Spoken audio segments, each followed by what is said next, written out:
Hello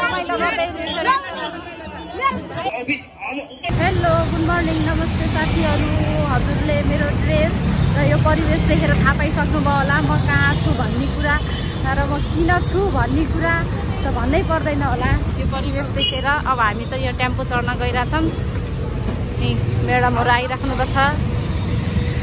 हामी चाहिँ गौशाला हुँदै नयाँ मानेश्वर आयौँ। यहाँ नागरिक लगानी कोषमा हामी अगाडि हिँड्दै गर्नुभएको सरहरूको काम भएको कारणले हामी चाहिँ यहाँ एकैछिन नागरिक लगानी कोष अफिसमा जाँदैछौँ। र अफिस मैले नै देखेको छैन, त्यसैले सरहरूको पछि पछि लाएर यदि पछि काम पऱ्यो भने हामीलाई पनि काम लाग्छ भनेर हामी नागरिक लगानी कोषतिर जाँदैछौँ। फाइनली हामी चाहिँ नागरिक लगानी कोषमा आइसक्यौँ। सरहरू चाहिँ भित्र जानुभयो, हामी चाहिँ बाहिरै। म्याडमहरू चाहिँ फोटो खिचिदिनु कि फोटो खिचिदिनु भनिरहेको भयो। नागरिक लगानी कोष म चाहिँ खासमा चाहिँ यो अफिस हेर्न आएको। पछि कुनै काम पर्यो भने आउन सकिन्छ भनेर नयाँ बानेश्वरमा रहेछ। चोकदेखि भित्र आयो भने चाहिँ घाममा हिँड्दा चाहिँ हैरान। अब यसपछि जानुपर्छ मेन लक्ष्यमा हामी जे गर्न आएको यहाँ, त्यसको लागि हामी जाँदैछौँ। 12 बजेदेखि हो त्यो चाहिँ। त्यसैले हामी यहाँ अफिस बसेर सरहरूको अलिकति काम भएर जानुभयो भित्र, हामी चाहिँ बाहिरै छौँ। यस्तो राम्रो राम्रो फुलहरू लगाइएको छ यहाँ अफिसमा। फोटो खिच्नलाई हल्ला भइरहेछ। यता म्याडमहरू हल्ला गरिरहनुपर्छ फोटो खिच्ने भनेर। फुल चाहिँ एकदमै राम्रो लाग्यो। अफिस पनि एकदमै दामी मेन अफिस।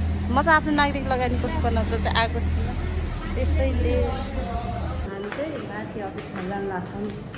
म्याडमको सोध्नु पऱ्यो, अलिअलि जाँचपुछ गर्नु पऱ्यो। त्यसैले यो माथिको फ्लोरमा चाहिँ टिचरहरूको नागरिक लगानीको काम हुन्छ। यहाँ माथि तल चाहिँ अरू अरू कर्मचारीको निजामाथि। हामी चाहिँ नागरिक लगानी कोष अफिसबाट निस्केर जाँदैछौँ आफ्नो गन्तव्यतर्फ। बाटो भिडभाड छ, गफगाफ गर्दै ओपारी पनि देख्न सक्नुहुन्छ। भिडभाड बाटो, सबैको गन्तव्य एउटै नै हो। पछाडि पनि हामी सबैको गन्तव्य एउटै भएकोले हामी सबै जाँदैछौँ एकैतिर। पछि म देखाउँछु हामी पुग्नुपर्ने गन्तव्य लक्ष्य र धेरै। हामी आइसक्यौँ अब गन्तव्यको नजिक होइन, नजिकै भनिन्छ। सबैजना बाटैमा हुनुहुन्छ, हिँड्दै हुनुहुन्छ, कोही रुखको छाहारीमा बस्नुभएको छ। हाम्रो आन्दोलन जारी छ आज 15 दिन। अब हामी चाहिँ 12 जिल्लाको भएको कारणले 12 जिल्लाको सङ्गठनमा जाँदैछौँ। आफ्नो सङ्गठन आफ्नो जिल्लाको नारा जुलुस हुन्छ। आफ्नो जिल्लाको नारा हुन्छ, आफ्नो जिल्लाको ग्रुप हुन्छ।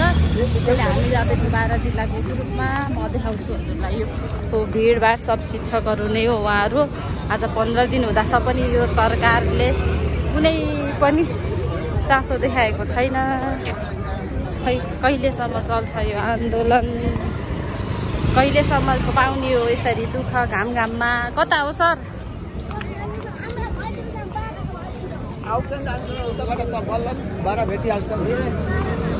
सानी सरलाई भेट्न भन्दै हुनुहुन्थ्यो तुलसी सरले। सानी त्यो राजकिशोर सरलाई। हामी सङ्गठन आफ्नो जिल्लाको सङ्गठन खोज्दै हिँडिरहेको छौँ। मलाई चाहिँ थाहा छैन। सर प्रहरीहरू छ अगाडि। शिक्षक आन्दोलन जारी छ, शिक्षक आन्दोलन जारी छ। यो भिडभाड, यो घाम। हामी चाहिँ आइपुग्यौँ फाइनली गन्तव्यमा। के म त बनाउने हो, म त भ्लग बनाउने हो। नयाँ शिक्षा जारी गर, हाम्रो आन्दोलन जारी छ,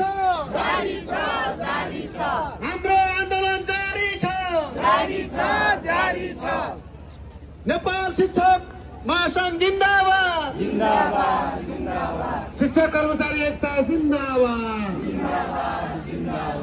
शिक्षक कर्मचारी एकता जिन्दाबाद। हाम्रो आन्दोलन जारी छ। हाम्रो आन्दोलन जारी छ। हाम्रो आन्दोलन जारी छ। शिक्षा ऐन जारी गर। शिक्षा ऐन जारी गर।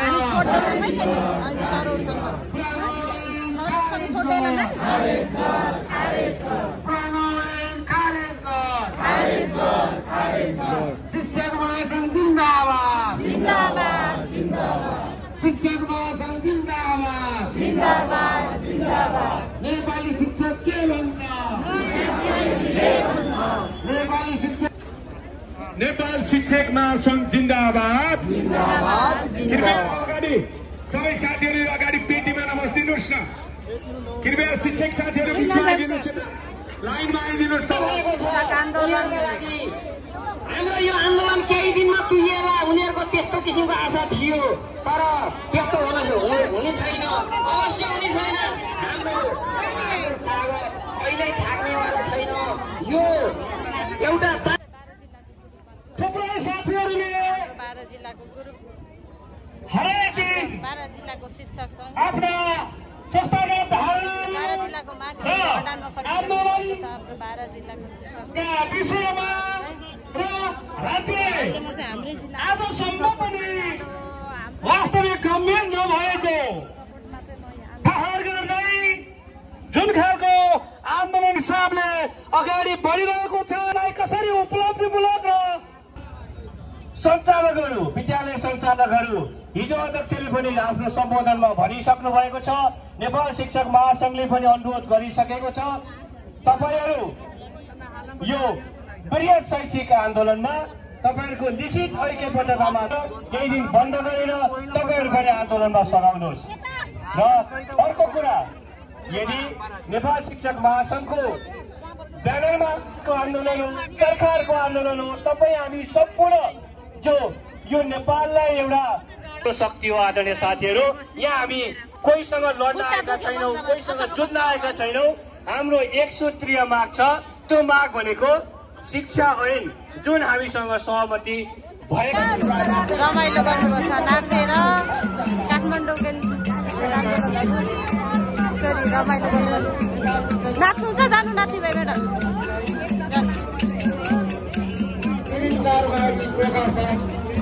यसरी छ आन्दोलन, यो घाममा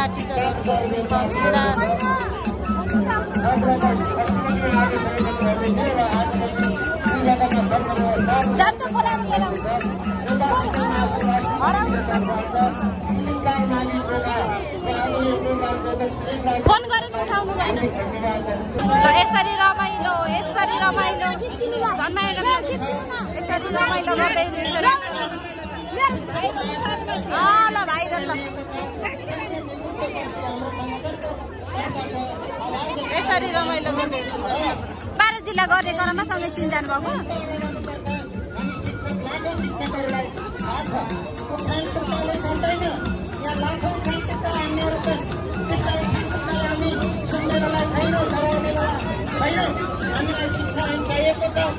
ल आन्दोलन जारी छ। टिचरहरू यसरी शान्तपूर्वक नाच्दै गाउँदै रमाइलोको साथ दुःख पीडा रमाइलो सबै समेटेर आन्दोलन हुँदैछ।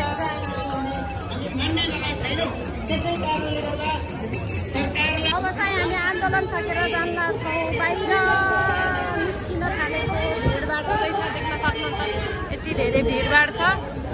र हामी चाहिँ अब पानी पर्न थाले जस्तो गरेर बाहिर निस्किन थालेको। अब यत्रो भिडभाडबाट अब कति टाइम लाग्छ निक्लिन। यसपछि हामी जान्छौँ बाहिर।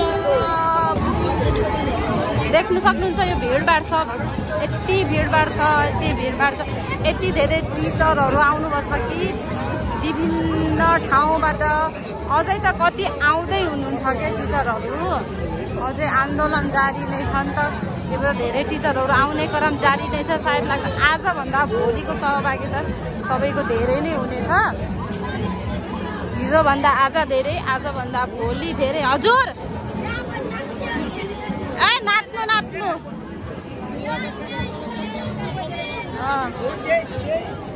ल हामी चाहिँ बाहिर निस्किँदै कोसिस गर्दैछौँ बाहिर निस्किने भिडभाडबाट बाहिर भिडभाड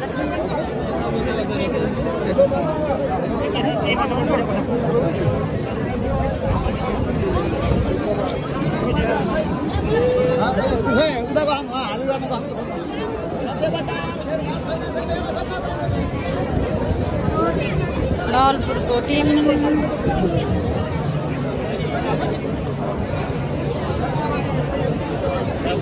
टाकाटोपी बेच्दै हुनुहुन्छ यता फलफुल बेच्दै हुनुहुन्छ भिडभाड